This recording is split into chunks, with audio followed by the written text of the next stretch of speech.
Chief White House correspondent John Roberts starts us off tonight. Good evening, John. Chris, good evening to you. The White House says the president has no intention of firing his Attorney General, Jeff Sessions, nor does it seem that he wants him to resign. But he sure beat the stuffing out of him in public.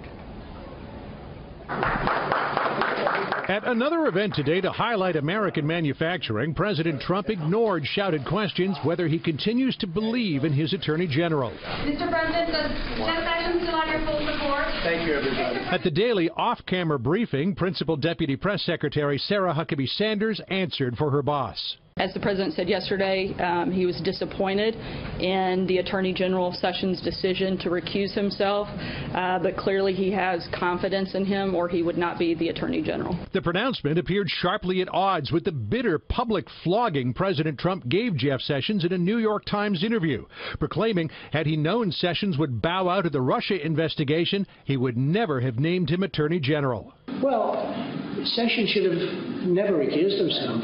And if he was going to recuse himself, he should have told me before he took the job, and I would have picked somebody else. How do you take a job and then recuse yourself? It's extremely unfair, and that's a mild word, to the president. The White House insisted the president was merely being candid about his disappointment with what Sessions did. We have to repeal and replace. But in doing so, the president stepped all over his forceful message yesterday about health care reform. A DOJ press conference today to announce the takedown of websites trafficking in drugs and guns became an embarrassing inquiry into whether the Attorney General would resign. I have the honor of serving as Attorney General. It's something that goes beyond any thought I would have ever had for myself. We love this job, we love this department, and I plan to continue to do so as long as that is appropriate. President Trump was also critical of Sessions' number 2, Rod Rosenstein, who appointed special counsel Robert Mueller. The president told the New York Times he was irritated when he heard Rosenstein had worked in Baltimore, saying, quote, "There are very few Republicans in Baltimore, if any."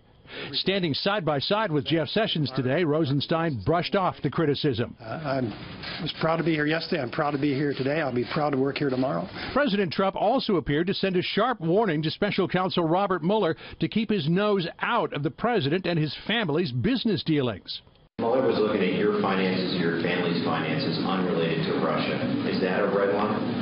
Would that be a breach of what his actual... I would say yes. Yeah, I would say yes. Not long after, Bloomberg reported Mueller was looking into the president's finances, but the investigation appeared limited to business deals with Russians, which the president seemed okay with. It's possible that it's condo or something, so I sell a lot of condo units, and somebody from Russia buys a condo, who knows? I don't make money from Russia.